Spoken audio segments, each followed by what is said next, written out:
Get started. I'll just leave. Excellent.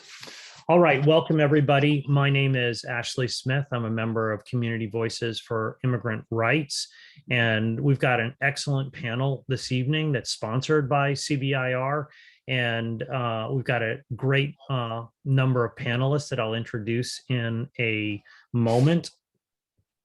And the context of this panel, I think, is important to understand because, as everybody realized, the Trump administration made as its centerpiece of its 4 years of misrule, targeting undocumented immigrants, immigrants in general, all sorts of demographics of immigrants as part of the xenophobic white nationalist agenda that the Trump administration was implementing. And so we saw an outpouring of masses of numbers of people in airport protests and protests at ICE detention facilities, all across the country, trying to resist the attacks that were coming down.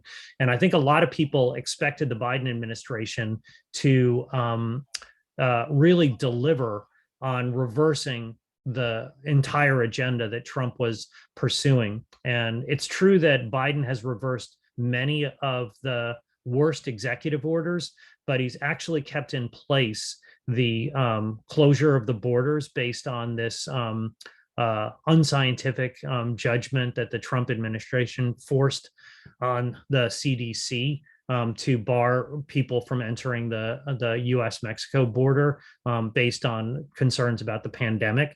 And he's expelled hundreds of thousands of people and continued to detain people who've come across the border in the thousands. And a lot of the immigration legislation that we expected to come through, especially the kind of big immigration bill, has withered on the vine and is not likely to come even up for a vote. So that's very discouraging, but we're meeting now amidst an opportunity both to reverse a dangerous bill that is in the offing called the Farm Workforce Modernization Act, and a real positive opportunity to get at least the beginnings of a pathway to citizenship and legalization through the reconciliation process in the infrastructure, the social infrastructure spending bill that's coming before Congress. And if that were to be included in the Farm Workforce Modernization Act to be rejected, we'd see a real step forward. And that's, I think, thanks to the continuing agitation of activists, in particular undocumented workers themselves all across the country, to get the Biden administration and Congress to deliver on what people fought for years before the Trump administration, but intensely under the Trump administration. So we've got an excellent panel this evening to talk about all the different dimensions of the issues that I just bullet pointed, and I'll just introduce them in order, and then we'll have them speak. So I'll just introduce them now. From Migrant Justice, which is the pivotal migrant activist organization in Vermont, we'll have Abel Luna, who will be speaking about the conditions of migrant workers in the state and the demands that they're fighting for. Then we'll have Catherine Bach, who's part of Vermont Interfaith Action and was just down in DC, fasting, trying to get the pathway to citizenship included in the reconciliation bill.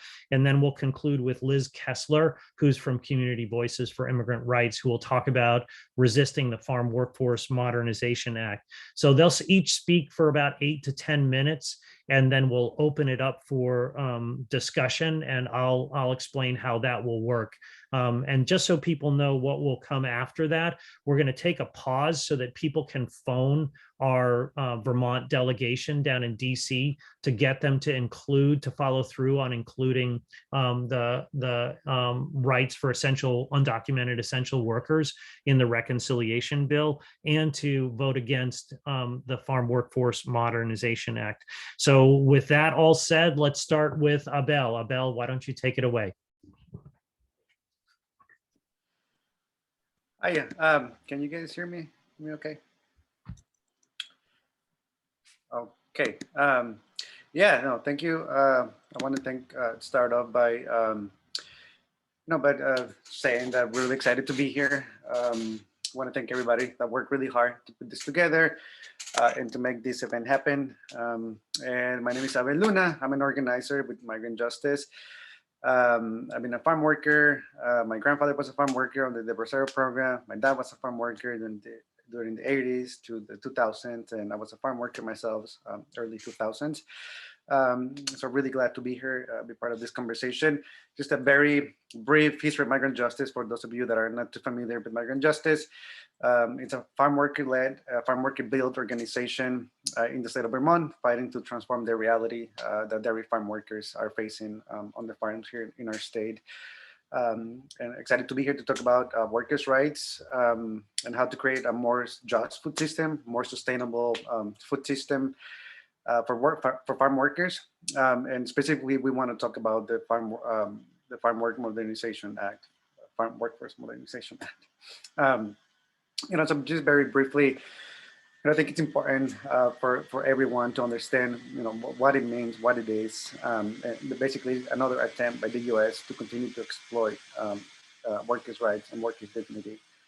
It was, 2019, 2020, 2021 continued to be very tough years for farm workers across the country, sacrificing their lives during the pandemic, to put food on our tables. And was also years, where very bad legislation were trying to get passed under the Trump administration. One of those was introduced in November 2019, the Farm Workforce Modernization Act by a representative of California, Zoe Lofgren. It's important to understand this bill. It basically introduces a process for farm workers to access a citizenship status or a legal status in the country. And a lot of people will say, or see this as something good or something that is necessary, or something, like something is better than nothing. But it's really important to take a minute to really understand the impact that it's going to have on farm workers, their families, and on our food system. Because the reality of it is very different. The Farm Workforce Modernization Act requires workers, to qualify for it. It requires farm workers to work up to 8 years of back-breaking labor in agriculture before they can even qualify for citizenship or qualify under this program. And what does that mean? If you're a farm worker, who have been here for many years, receiving low wages, poor housing conditions, poor working conditions, being targeted by Border Patrol, by ICE, being discriminated against, working 12 to 14 hours shift without having, a time to go eat or a lunch break, milking cows, or whether you're picking tomatoes under the sun, and you're asked to work 8 more years. And at the end of the day, it's not even guaranteed that you're going to qualify, for it. We see that as a complete disregard for our humanity. So we do not think that, that this is a solution. This is just another way for our food system to continue to abuse workers, and we're just naming it something different. So we want to make you all aware, that this is one of the sticking points and one of the biggest issues that we have as workers. The next one, something else that the Farm Workforce Modernization Act is requiring is E-Verify, or for the entire agricultural industry. This is specifically on farm workers, and it's going to set a very dangerous precedent, for the years to come. Right now, farmers are not required to report, their employees, or to turn up their social security numbers or information, and none of that stuff. And we know the majority of the people that are working on the fields to put food on our tables are migrant workers. And so by having this as a sort of requisite, or as something that is going to be required under this bill, to turn information over to the federal government, we know exactly how that is going to end up. We were already or continue to be persecuted by ICE, by Border Patrol, and turning that information over is going to continue to separate more families. It will continue to criminalize farm workers. And this is not the kind of food system that we want. So it's important to understand that this is going to be another sort of negative effect in farm workers' lives, their families, and yeah, it's going to set a very dangerous precedent, like I mentioned, for the years to come. And we all need to stand up against that. On top of that, this bill moves in the opposite direction of what we as farm workers want. This bill does not include the right for farm workers to organize, and we have been excluded from this very right for forever, for always. Um, and so what this bill is asking us to do is just to shut up, right? To stay quiet, to not speak up, and to allow our human rights to continue to be violated. Um, and we don't want that. We want to be able to speak up. We want to be able to have our voices be heard. And so that's another thing that the bill, it's going to require. Workers cannot organize in their own workplace to speak up against injustices. Um, and to add, we think this is already bad.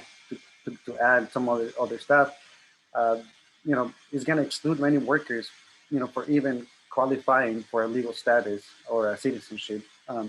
If you're not working certain amount of days out of the year in agriculture, if you leave your farm because you're being underpaid or because you're speaking up against these injustices that are happening, and you get fired, you may not qualify for it at the end of the day, even after working 8 years of backbreaking labor.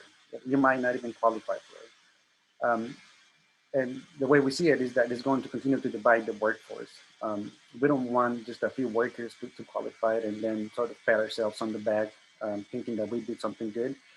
We want everybody, workers, to qualify, and that's why we know that there are other solutions, and this is not something that we are in favor of. And perhaps one of the most dangerous ones. All of that is dangerous, but another sort of sticking point on this bill for us as workers, and not just Migrant Justice, but other coalition of organizations across the country, is that it will continue to expand the H-2A program without providing any sort of necessary oversight or adequate protections. And so what is the H-2A? How does it work? It's important to understand. So the H-2A is just a temporary program. You come to the U.S. for certain months, and then you work, and then you leave. And the reality of the H-2A it's been plagued with human rights abuses and violations, since it started. Basically, if you're a worker under H-2A, you're tied to a farm. Your permit it's tied to a specific farm. And let's say if you're facing retaliation, you're facing human rights violations, sexual harassment, or other kinds of issues, and then you decide to speak up, there's going to be retaliation. You're going to get kicked out of the farm for speaking up, and then you're going to lose that temporary permit. And now you're going to become a criminal. You're going to be targeted by ICE, by Border Patrol. And this is going to continue to expose workers to human rights violations and exploitation. And I personally know people. I have friends that have worked on farms under the H-2A program. And this is sort of the reality of the H-2A. This is what is happening under H-2A. Under the H-2A program, also sometimes workers have to pay a large amount of money to recruiters to obtain a job, to obtain a visa, even for transportation. So that they're being exploited in that way. If workers, like I mentioned, if you speak up, you're going to face retaliation, and that you're going to be sent back to your home country, right? And so, with all of these different issues that I have mentioned above, we don't see the Farm Workforce Modernization Act as a solution. Like I mentioned, it's not because it's something really bad, and we know that under this administration, it's not going to improve, as I put it at the beginning. And so we as workers are seeking for other solutions, and we want you guys to know and be aware of this, and to stand up against it. Thank you so much, Abel. That was fantastic. Catherine, do you want to speak next?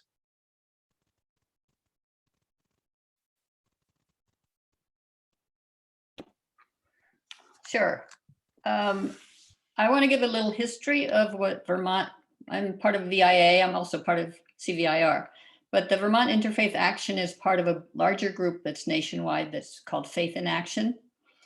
And since January, the idea came up that this getting a bill passed in this Senate is very difficult because you need 60 votes and you're not going to get any Republicans. So they've been trying to think of other things to do besides the Farm Workforce Modernization Act. And they started with a letter from clergy asking the senators in Vermont. We wrote the letter, got signatures, and took it to the senators and the representatives, asking that they push for a path to citizenship in the budget reconciliation bill. And using arguments like, if you are undocumented and you join the army, you get a path to citizenship. Well, there are 5 million, between 5 and 6 million essential workers who have gotten this country through the pandemic, and they're undocumented and they're facing every day the threat of deportation.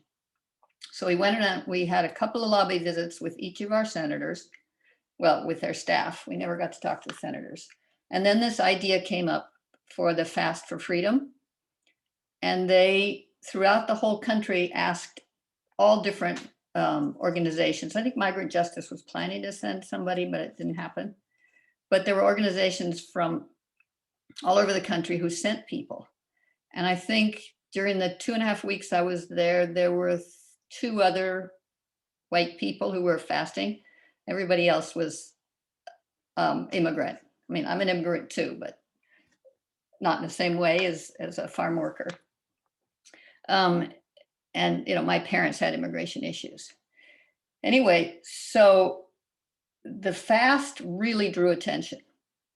There were 21 senators and representatives who talked to us, either on, well, 11 of them came to the church and met in groups. And so the fasters were trained in how to tell their stories, how to lobby, how to work with the representatives. And there were some of the most moving and wonderful conversations. So I don't have a list of all 21 who talked to us, but some people went to Ilhan Omar's office. She invited them in. So they met with her. Of the people that I saw, we saw Representative Padilla, Julian Castro came, and he brought his brother, and they're twins. And so of course we got them mixed up, which was kind of funny, but they were, yeah, he was just so humble and so helpful in every way he could be. We talked to Pramila Jayapur, she came. And then I think the one, Representative Chuy Garcia from Illinois, Connolly, and then Representative Takano from California. He said something that really stuck with me. And he was talking about how the parliamentarian gets to decide what goes into a bill. And the parliamentarian is not elected. And so he has way too much power. And he said, Takano said, you can't let the process get in the way of justice. And he was very moved by, there was a woman there who had been in sanctuary for 3 years. She's from Guatemala, doesn't speak English, but just this beautiful, vibrant woman. And she was able to talk with the representatives, and they coached her because she could go on. But basically, she's speaking for all the people in sanctuary. And her story is very common. She came to the border because she's indigenous. She's been prejudiced against since she was 6 years old. And she had family in the US. They handed her a paper with a court date, which she couldn't read. And she didn't know anybody who spoke English. So of course she didn't go to the court date. So she was being chased by ICE and ended up in sanctuary. 3 years later, she's still in sanctuary, but she's found her voice and she's speaking for all the people in sanctuary. And she spoke at the closing ceremony, and she fasted for a week, went home, and then came back the last week and fasted again. So she was impressive. And I was just so impressed with the people and their dedication. And it was not only people of faith, they invited anybody who wanted to come. So there are different organizations like CASA, which is an Immigrant Rights organization. They brought a lot of people. They had one of the young men I got to know pretty well. I don't really know why, but we just ended up talking. He was 18, and he just finished high school. He didn't know what he was going to do. And he planned to fast 3 days because he thought, this is really difficult. I'll never be able to do it. On the third day, he said, I'm going to fast to the end of the week like everybody else. A lot of people fasted 5 days. So it was really impressive. And in the middle of the time I was there, Bernie proposed 150 billion for a path to citizenship to be put into the new budget and infrastructure bill. So there was somebody who was in charge of legislative updates, and they came and they updated that and said that Bernie had just done this. And of course, Bernie, we'd been trying to get him to come visit the church, and he never had time. He never even answered, but he did this during the time we were fasting. So we like to believe that hearing about all the people fasting for a path to citizenship inspired him to do this. And of course, I'm the only Vermonter. I'm like, yay, Bernie. But the parliamentarian has to decide whether or not this will be allowed on the bill. And what the ask was, and what everybody learned to say when they talked to the representatives and when they talked to the media and on the videos that were sent out, was a path to citizenship for DACA recipients, TPS recipients, essential workers, and farm workers. So that's kind of what VIA and Faith in Action is asking for. And because so many people fasted, there were about 65 people total who fasted. The longest fast that anybody did was 11 days. I was going to do 12 days just because it was sort of Monday to Friday. But on the 9th day, I just got out of bed too early. And next thing I knew, I woke up on the floor in the bathroom. I didn't know how I got there. And so they had very good medical team. And Mediatrice, who's a nurse who lives in Vermont, she's from Rwanda. She helped with taking the blood pressure every day and checking on the fasters. So she was down there, and they wouldn't let me continue fasting, which was probably a good idea. But I was disappointed. I wanted to make it till Friday. But then I joined as staff, and there was a lot of things to do, keeping the fasters safe and happy and doing all the legislative work and making phone calls. They did Faith on the phone one night where all the fasters were calling their representatives, and people could call in by Zoom and sort of join the group that was doing it and also make calls. So it was very inspiring. And what else do I need to say?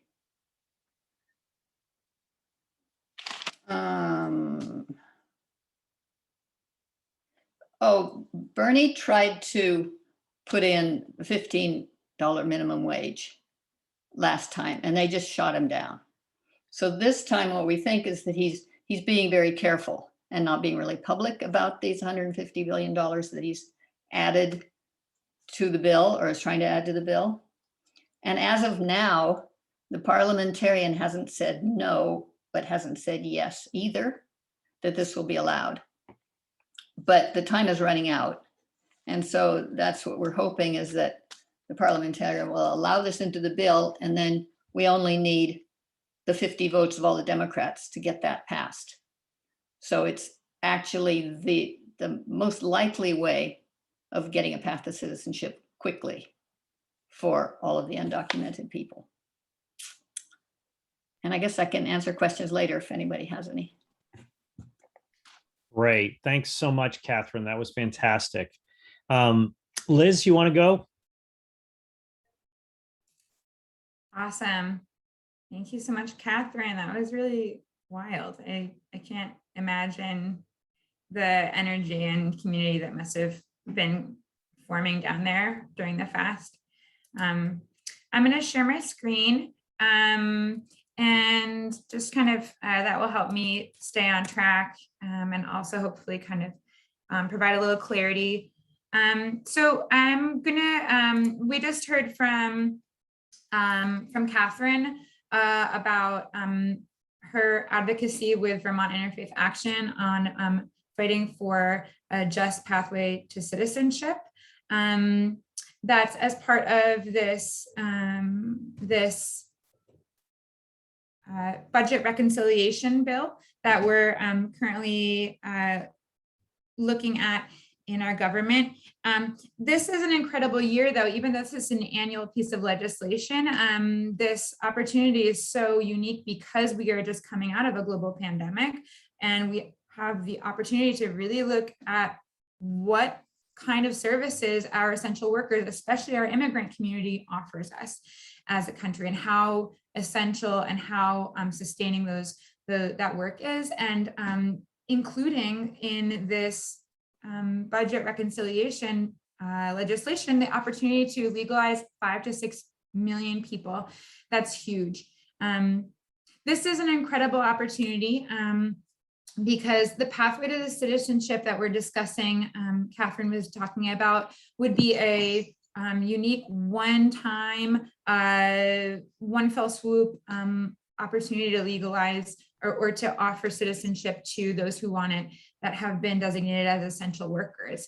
Unfortunately, it's not something that would sustain us in our immigration legislation moving forward. It's really something particular just to this moment coming out of COVID and this budget year.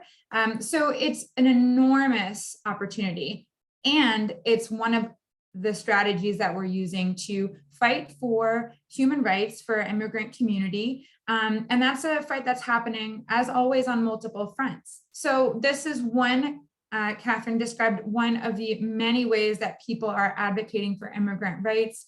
And the FWMA, as Abel spoke about, is another example of legislation that that is presenting is proposing a path forward for immigration, and unfortunately, as he outlined, in a way that really deteriorates human rights. So we see a range of different kind of opportunities manifesting, and the pathway to citizenship that Catherine outlined is one incredible opportunity, whereas the FWMA would be a huge obstacle, a big loss for us if that were to pass, because it does present long-term repercussions for those looking to obtain citizenship here in the state. So we're looking at always,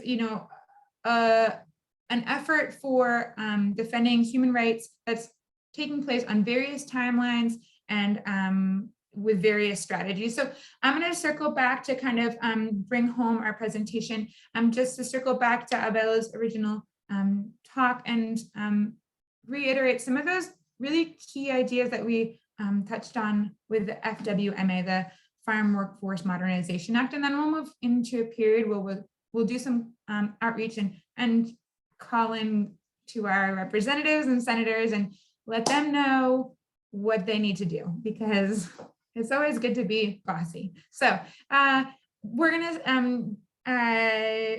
jump right in. I'm a teacher. I teach Spanish at Essex High School, so I'm perpetually in break it down mode. So these are a quick handful of pieces of information for you guys. This is certainly something that I've been learning about, and so I'm going to share some of the info that for me has been central to getting a grip on this piece of legislation. So fast facts, here we go. We got some stats. The Farm Workforce, this I think I mistitled, sorry, Farm Workforce Modernization Act. So bipartisan bill, first presented under the Trump administration. This is the new iteration of this bill. It was reintroduced by Representatives Zoe Lofgren of California and Dan Newhouse, Republican of Washington. So we've got a bipartisan presentation of this bill. It has already passed the House of Representatives. It did that in March. It's now under review by the Judicial Committee, and it then may be presented to the Senate for a vote. Representative from Vermont, Peter Welch, voted yes. Sanders and Leahy have expressed support. And as Abel mentioned, this does hinge on existing decades-old H-2A visa program that dates back to the Cold War Braceros program. So this is a existing, H-2A is a existing guest worker program. And the Farm Workforce Modernization Act would really reinforce, would really reinvigorate the H-2A visa guest worker program, as opposed to, ideally, pursuing more sustainable alternatives that support the well-being of our immigrant community as well as our nation as a whole. Okay, beautiful. Okay, good. Okay, and let me just start off with the official pitch of the FWMA. The real kind of story, the story that the folks in support of this are telling is that it would present agricultural workers with a path to citizenship in return for their extended period of labor. So that is a pitch meant to incentivize and appear to be a just exchange of citizenship for those who, as Abel explained, are really working incredibly hard, sustaining our food systems, hospitals, schools, especially during a pandemic. And so these are people that are doing an incredible amount of work. And then we're presenting it as though this is a fair trade that they should be grateful for. Okay, the reality is, let me see if I can, here we go. Okay, central issues with the FWMA though are much more complex. Threatens the right to protest. The H-2A visa program prohibits people from continuing their employment if they are blacklisted or fired.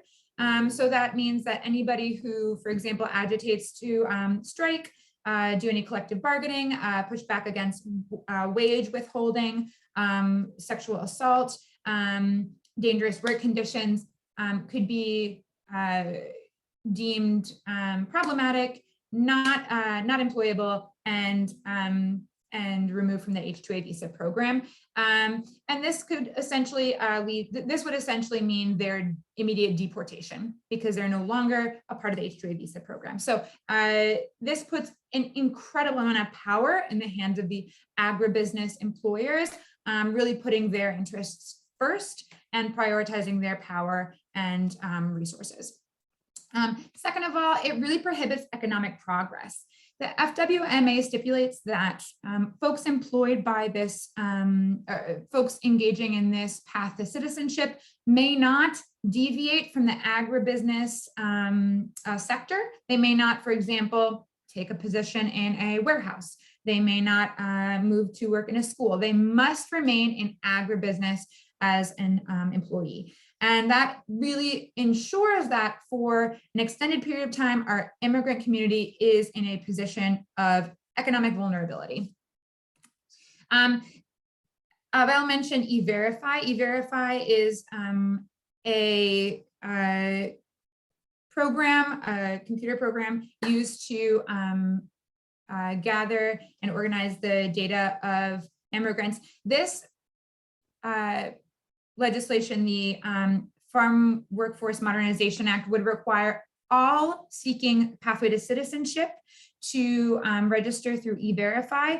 And there is currently no plan for oversight of and checking of E-Verify. So it really ensures that the government retains all power around the management of that information.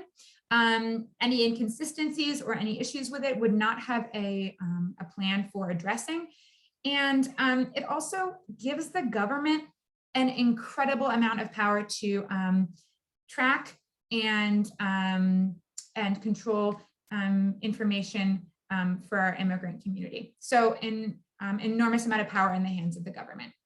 And then finally, this is a piece of legislation that would pit immigrant communities against one another. So those employed by the Farm Workforce Modernization Act, H-2A visa programs, against those who are undocumented, so that they are essentially in a race to the bottom to become the most desirable employee, and thus again stifling their access to collective bargaining, fair wages, fair work conditions, and really encouraging a silenced and oppressed workforce and keeping the power in the hands of agribusiness. So this is an incredibly detrimental, incredibly destructive piece of legislation that is currently under review. I also want to point out, Marlene mentioned in the chat, this has historic parallels with racist and exploitative legacies of sharecropping, indentured servitude, in which those who are putting forth an incredible amount of labor are told to be grateful for the compensation, where in reality, they are the sustaining force that is allowing our culture and our economy and our communities to thrive. And so this is an incredibly deceptive piece of legislation, and it is not new. These are not new systems of power, and we have to see this for what it is. Okay, alternative goals that I think we can fight for. Instead of looking to these timelines with stipulations around how much work you must put in and what sector you may and may not work in, we need to be shaping the discourse to reflect the values that we hold and not allowing our government to tell us what is or is not feasible. So here are the goals that we are looking to accomplish instead of FWMA style reforms. First of all, legalize all immigrants right away. Those that are present, they need to have access to immigration, to citizenship immediately, should they choose it. They have done an incredible amount of work to sustain us. They are a sustaining force in the growth of our country, and we need to make that available to them. Family preference system, more green cards also need to be made available to family members of current immigrant workers, keeping families together, supporting the healthy growth of our communities. Ending guest worker programs such as the H-2A and visa program, giving green cards to people who want to come to work. These are steps that would help to mutually benefit our immigrant neighbors, as well as the community as a whole here in the United States. We need to stop deportation. So zooming out, now I'm going to just kind of zoom out a little bit. We need to stop deportations and close detention centers. These are not upholding human rights expectations, and they are separating families, traumatizing children, and they are incredibly destructive. We need to demilitarize the border. Again, keeping in mind also those big picture goals. We need to demilitarize the border. We need to also renegotiate our trade and take a look at what is causing so much of the, what are the sources of the crisis that are often compelling people to migrate. And then finally, we need to stop the use of E-Verify and the use of Immigration Enforcement Network. These are all goals that we have in order to ensure that human rights are being upheld and protected for all of us here. Okay, that was a lot of information. Thank you so much for following me. Here's some resources that I drew on. You're welcome to access those if you are interested in learning more. I'd be glad to share. And so those are my big points. I'm gonna stop here, and I want to give folks, I'm gonna pass it off to Ashley. Great, thank you, Liz. That was fantastic. So now we have a chance for questions, comments, and I'll take several, and then we can throw it back to Liz, Abel, and Catherine to respond to them as they see fit. But I'm sure people have questions. And I saw Devin saying in the chat, would it be possible to get a copy of the PowerPoint? And yeah, we're going to email that out after the session. But if people want to speak, it's probably easiest to put your name in the chat, and I'll create a speakers list, a progressive stack. And if you want to raise your hand, I can also see you on in the discussion. So who wants to start the discussion?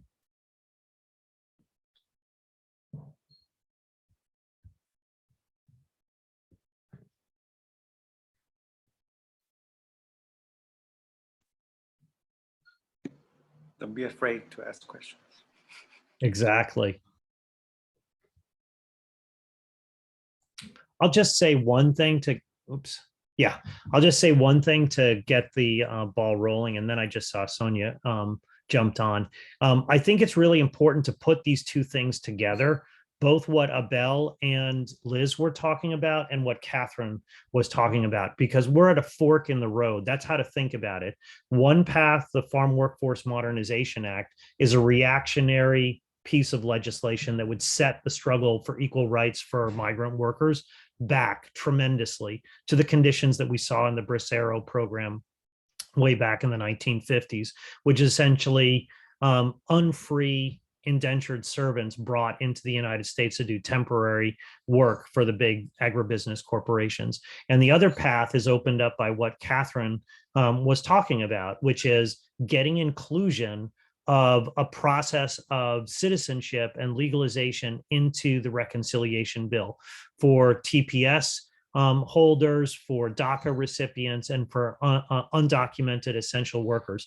That would be a breakthrough and open up the horizon of what we're all fighting for, which is immediate unconditional legalization for all undocumented people in the United States. And also, as far as I'm concerned, the opening of the borders in the United States and paying reparations to the country that the US has damaged through these reactionary free trade deals and military interventions, especially in Latin America and the Caribbean, which are disproportionately the source of the waves of immigration that we're seeing come to the US border and be blocked, expelled, and detained. So I just think it's important to see we're at a fork in the road, and we have to pressure our congressional delegation to take the correct fork, which is to include in the reconciliation bill the pathway to citizenship. So I saw Sonia. Why don't you jump in, Sonia? Great, thanks, Ashley. My name's Sonia Singh, and I work with the Food Chain Workers Alliance. Migrant Justice is a member, along with a number of other, about 12 other farm worker member organizations. And I was just so glad to see this conversation happening. And thank you, Abel and Liz, for the really clear, concise overview, the Farm Workforce Modernization Act. I think my question is sort of similar to what Ashley flagged, that, you know, our worry is that this pathway to citizenship that's being proposed through the reconciliation process is going to also be a pathway for Farm Workforce Modernization Act to get snuck in there. And just wondering what people are hearing about that, if anything. And I think, you know, it's certainly encouraging to see the momentum and movement around the pathway for essential workers and TPS and DACA holders. And we consistently see farm workers mentioned. And so we know that the folks that have been pushing the Farm Workforce Modernization Act from a labor perspective also see the long odds of it getting passed in the Senate. And so I think we're just trying to grapple with what's a strategy when we don't want to be, you know, I'm not clear enough personally how a reconciliation process works and whether pieces of the existing bill could be included, and you know, why would anyone want that if there wasn't a better option on the table? And so sorry, I'm like not being very concise, but I think the farm worker members of the Food Chain Workers Alliance have been unanimous in saying that Farm Workforce Modernization Act is not the route to go, and we've been looking for ways to amplify that message and really have it be coming out strongly, especially in this time. But would love if folks had more clarity on the dangers of it getting also snuck through this process that we're hoping is an avenue for much, you know, a much better immigration reform opportunity. Great. That was a really important question, Sonia. Catherine? Yeah. Yeah, go ahead, Catherine. So let me clarify a little bit the reconciliation bill. So this is something that can be done only for budget, as far as I understand. And it's important that we make it clear that we don't like the Farm Workers Modernization Act, but it's a completely different process. Mhm. As I was saying, it has to get on the floor, it has to be voted, and it has to get a majority. Whereas the reconciliation bill is for budget only, and because Bernie put in the $150 billion, that would go to the 11 million that Liz was talking about. So you left out one group. It's the TPS, the DACA, the essential workers, and the farm workers. So that would be 11 million people who are presently undocumented, who have been promised for 20 plus years that they would get a path to citizenship. And that would be solving that problem. It wouldn't solve any other immigration problems. So it's not like we get to stop working, but it would be 11 million people. And that's a lot of people who have suffered a lot. Thanks, Catherine. Other people who have comments, answers, questions. See Marlene. Go ahead, Marlene. Yeah, actually, during the farm workers strike back in the 60s, I was working for a newspaper, the Catholic Herald. And so I went to Agbayani Village. I went to Salinas or Delaney. I'm 77 years old, I forget exactly where. And Agbayani Village was a village that was set up by the farm workers for the Filipino farm workers who, along with the Mexican farm workers, started the VFW. It was really an interesting place because they had a lot of social programs, and they had set up a really great cooperative of farm workers, but struggled very hard. I was involved with the march from, I think it was Delano to Sacramento, where the farm workers actually pushed for this law that now the Supreme Court has found that property rights are more important than human rights, right? So one of the people, the justices that supported it, Rose Bird, her name was, I think she was kicked out from the Supreme Court I know she was kicked out of being a Supreme Court justice in California because she had a bunch of other, Reynoso, I think was the name of the other judge, of the Superior Court judges in California, who supported this law, supported all kinds of farm workers initiative, all kinds of other stuff. And, we had worked hard here in California to try and pass this law many years ago. And it's all back to the same old bullshit where property rights are more important than human rights. And I'm really glad that people in Vermont are fighting against this. I'm the daughter of an undocumented worker. My father fought in World War II and became a citizen, as I noted before in my Slack message. This is not happening right now with many undocumented vets who had fought right now in our illegal, immoral wars in the Middle East. And there is a movement to try and help them come back. Many of them are dealing with PTSD. And as I noted, about 21 soldiers and veterans are committing suicide because of this, but that's another story. So anyway, that's what I wanted to make a comment about. And that's it. And good luck, and thank you ever so much for your hard work. And continua la lucha. Thank you so much, Marlene.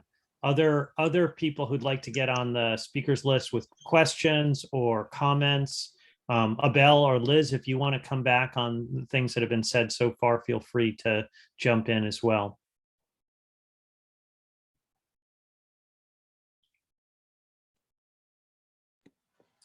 Yeah, I mean, I'll just, if there's no other questions, I think. Yeah, go ahead, Abel. Yeah, I mean, I think there's, as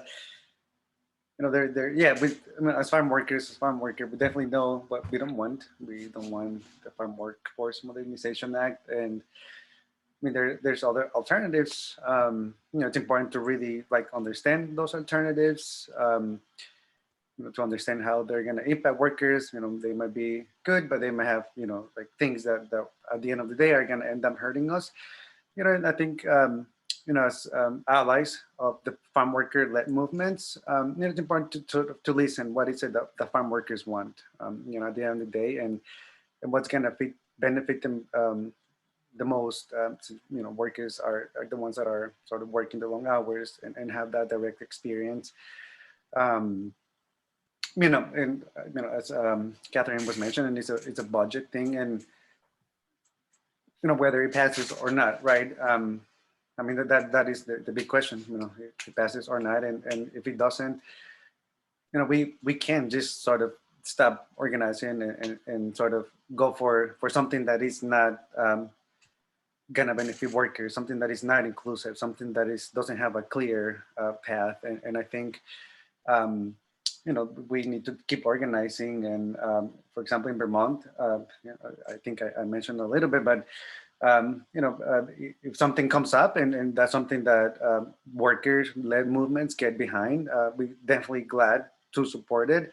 In the meantime, we can't wait for human rights, to be met, and we continue to organize, continue to push for the Mill with Dignity program, which is an alternative, right, to workers' rights and dignity, respect, a fair schedule, fair working conditions, fair living conditions, or fair, but like good living conditions, good housing conditions, good wages.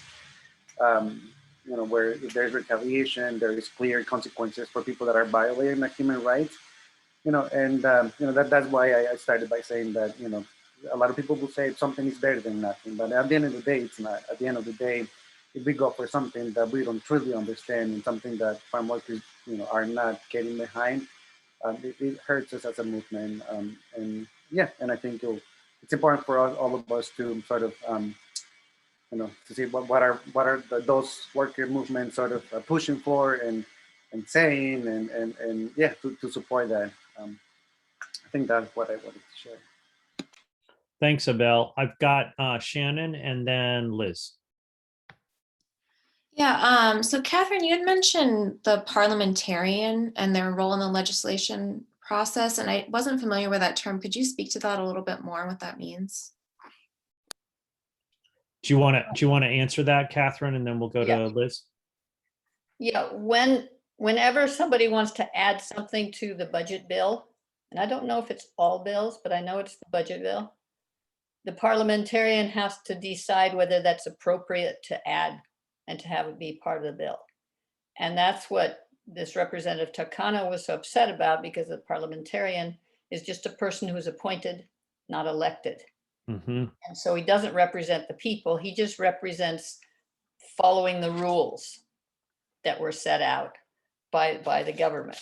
And that's why it's not necessarily what's good for the people, it's just a matter of following the process correctly. So what we learned is that the parliamentarian should be elected and should be thinking about what's best for the people, not just if the subject being proposed into a bill follows the rules correctly. Does that clarify for you? Yeah, I'll just add before going on to Liz that it has to be a fiscal question. So it has to be a budgetary question. And so if the parliamentarian deems that it's not a budgetary question, they can exclude it from the reconciliation bill. So it's a pretty narrow remit, but there's a wide range of possible interpretations. And so it's a highly politicized decision, and it's utterly unaccountable to any democratic process, which makes it a highly bureaucratic procedure that can overrule the will of the majority in the Senate and the majority of the people in a case of a major democratic proposal. So I got Liz. Okay, thank you. I noticed Devin asked about the reconciliation bill, and I wanted to circle back to that, which we've been touching on, but just to be extra clear, annually, there's typically a review of budget in the government. And as we mentioned just now, fiscal questions are kind of at the center, take center stage, because this is a very particular year coming on the heels of COVID. The conversation around essential workers has been able to get attention. So reconciliation bill doesn't really refer to anything specific to immigration or border control or anything like that. It really is a budget, an annual budget review process. And this is, as one of the other folks from Vermont Interfaith Action described it, this effort to include the fiscal support for a pathway to citizenship. This is, as she put it, a Hail Mary opportunity in which the possibility for millions of people to gain access to citizenship might take place under the most extreme set of circumstances. So this is a rare opportunity that something like this would appear in an annual budget piece of legislation. So just to kind of give some clarity on that, because that was certainly new for me as I kind of dove in deeper. I also wanted to circle back to Sonia's point, which I'm so glad that you brought up. The question of kind of what possibility there is of these pieces of legislation kind of appearing, together, one perhaps supporting human rights, and then kind of on the flip side and under other conditions, kind of taking a more dehumanizing turn. I think that it's really great that you bring that up. Legislation is so important because it kind of dictates the day-to-day legal standing of so many people, but it also, I think, is important to acknowledge that this is a singular fight. Right, this fight that we're looking at is singular. There are different pieces of legislation seeking to either move this forward or deter it, but ultimately we are talking about creating a path to citizenship for people that also assures them human rights, dignity, and supports the enrichment of this country. And I think that when we look later on in our presentation at making phone calls, it makes sense for us to speak to both of those pieces of legislation as we kind of feel comfortable. I think it's a great opportunity to speak to Farm Workforce Modernization Act is not going to cut it, but we're seeing right now that the path to citizenship and the reconciliation bill, that's a great start. And noting that these are working in tandem, ultimately as part of a united fight for immigrant rights. So I just wanted to circle back to that because I thought, Sonia, that your observation about how these do or don't kind of fit together was a really astute one. So thank you. Thanks. I don't have anybody else right now on the speakers list. Anybody else want to jump in? I'll give an awkward moment of silence for people to put their name in the chat or raise their hand.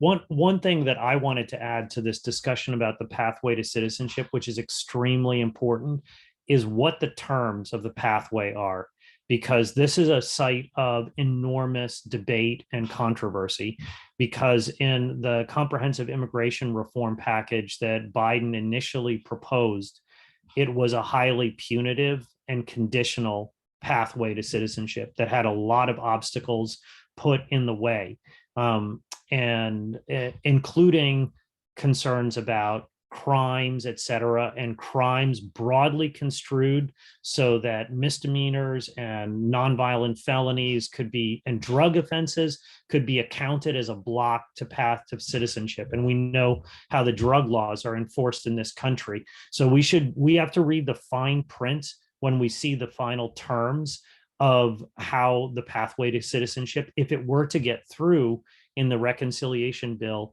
what that actually means, because every reform becomes another battleground to make sure that it's the best possible reform that's in keeping with the values of equality and justice that we're all fighting for. So I think that's a very important part of it. So it's not like, even if this Hail Mary works, which would be magnificent, we have to look at the details, because we're going to find limitations even in positive step forward, and because our battle certainly won't be done on this field. And I really agree with what Abel was saying, which is that, you know, the demands and organizing of the farm workers and all undocumented workers is just the will be continuing, even in conditions of legalization and citizenship, because then it's a question of wages, work conditions, right to unionization, collective bargaining, et cetera, which just underscores the point that this is an ongoing struggle. Even if we do win a victory, it opens up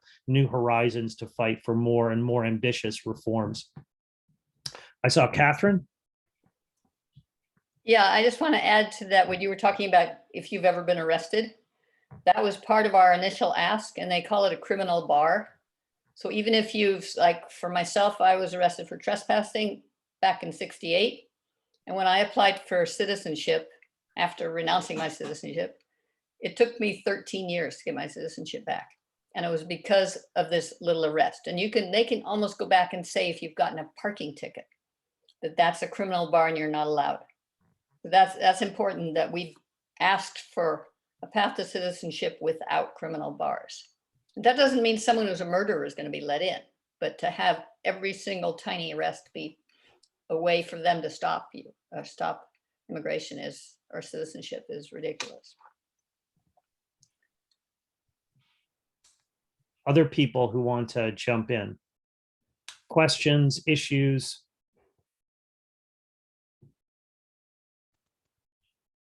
If not, we can do our little round of phone calls. And then we did before we ended, we also wanted to have Abel give us an update on migrant justice organizing in the state. So that's a teaser to come back after you make your phone calls.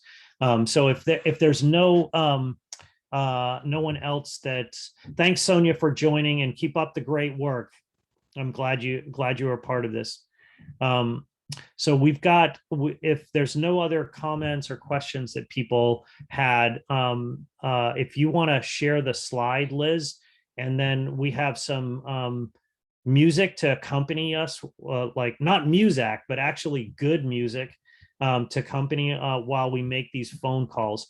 And we've laid out the key points when you do call the offices to say your name and town that you're in Vermont. Ask them to oppose the Farm Workforce Modernization Act and thank them for their leadership on creating a pathway for citizenship in the Budget Reconciliation Act, and continue to support a pathway to citizenship and for essential workers, their families, dreamers, and TPS holders. That is all 11 million people, as Catherine said. So let's make our round of phone calls to our congressional delegation now, and I'll give us like 5 minutes to do that. So make the messages short and sweet, and then we'll hear from Abel about where Migrant Justice's campaign stand now. So Maria, if you want to cue the music, that's great.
You have reached my Washington office after our normal business hours. I'm afraid no one is available to answer your call right now, but if you leave your name.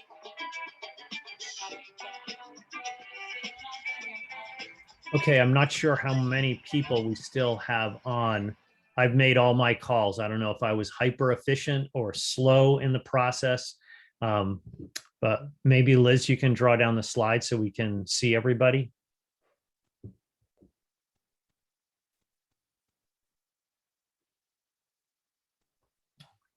Awesome. So hopefully everybody had a chance to make their calls.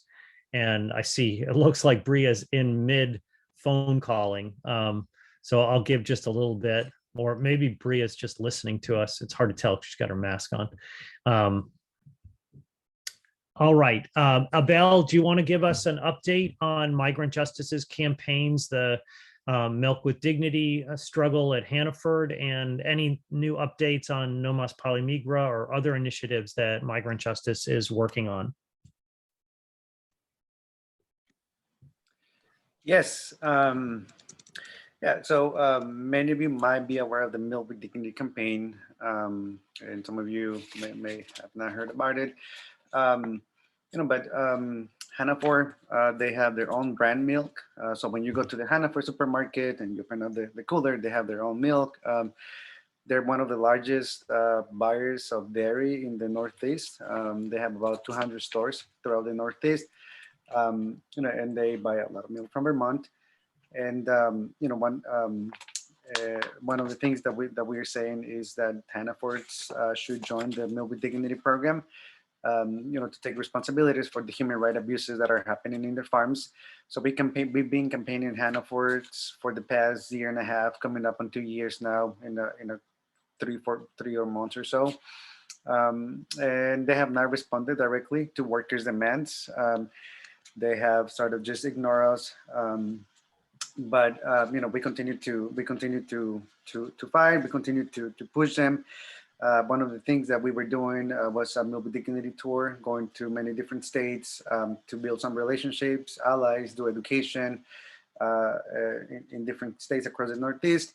And one of the other things that we're doing is going to farms in Maine to build some of the relationship with workers, to learn about sort of their conditions on their farms, where Hannaford is buying milk too. And the conditions are the same as in Vermont. And so, they're not different. The conditions continue to be the same. And, and so, we will continue to do that. Some allies have been taking a lot of action, and they've gone to supermarkets, hanging up banners. They have shared their pictures with us, and that we think that that's great. That people are sort of becoming more aware of what's in the milk that they're being sold. And to all of that, it's gonna work eventually. We know, well, we're gonna win. It's just a matter of time. And we're gearing up for another Milk with Dignity tour, September or so. So we want you guys to follow the Migrant Justice website, migrantjustice.net. There's a bunch of information and a blog. And we continue to do that. And sometimes we'll have phone calling days. So just send an email to info@migrantjustice.net if you want to be added to the list to find out more of the work that we're doing. But that's a little bit with the Hannah for campaign. And we need all of your support to push them. You guys have a lot of power with your money, with your dollars, when you go buy food to the supermarket. And so, we couldn't do without you guys. And on the fair and impartial policing policy, we're getting momentum, and there's a lot of excitement. So the fair and impartial policing policy, it has its limitations. There is, some loopholes where, police can collaborate with Border Patrol still. And we're trying to work on that and to fix it. And one of the things that we're doing is passing town by town legislations, so that the towns sort of reject money from the federal government, so that they do not share at all any kind of information. And more towns are sort of taking leadership and signing up. I think there's about 8 to 9 towns in the state of Vermont that have done so. And it's exciting to see more towns, more people, more allies sort of, hey, what can we do? How can I get that passed in my town? So if you're in Vermont and your town hasn't passed that, talk to us and we'll give you more information, and it'll be great to see some other efforts in other towns. That's where we are with FIPP. Thanks so much, Abel. And just in another sign of the victory that you can win through organizing, I'm sure people have been following that Vermonters for Just Peace, for Vermonters for Justice in Palestine, as well as Decolonize Burlington, just won this enormous victory for the movement for boycott, divestments, and sanctions against the state of Israel by getting Ben & Jerry's to agree to discontinue the production and sale of their ice cream in the occupied territories of Palestine. So I just think it underscores that if we organize from below and agitate for what we want, we can actually win it. It's not a complete victory with Ben & Jerry's, but it's the beginning of a process where we can actually win what we won against apartheid South Africa, a full campaign of boycott, divestments, and sanctions that basically got rid of the South African regime and brought equal rights for Black and white people in a non-racist state in South Africa. So I think there's a big potential for us to advance and score more victories in Vermont on that front. And it's very much in keeping with the spirit of everything that Migrant Justice has been organizing. So stay tuned, by the way. There's going to be a city council resolution introduced for Burlington to take a public stand as a city in solidarity with the Palestinian people. So watch out for that, because there'll be big mobilizations, and we'll be getting in touch with people about that soon. So that was fantastic. Thank you, Catherine, Abel, and Liz for speaking so powerfully this evening.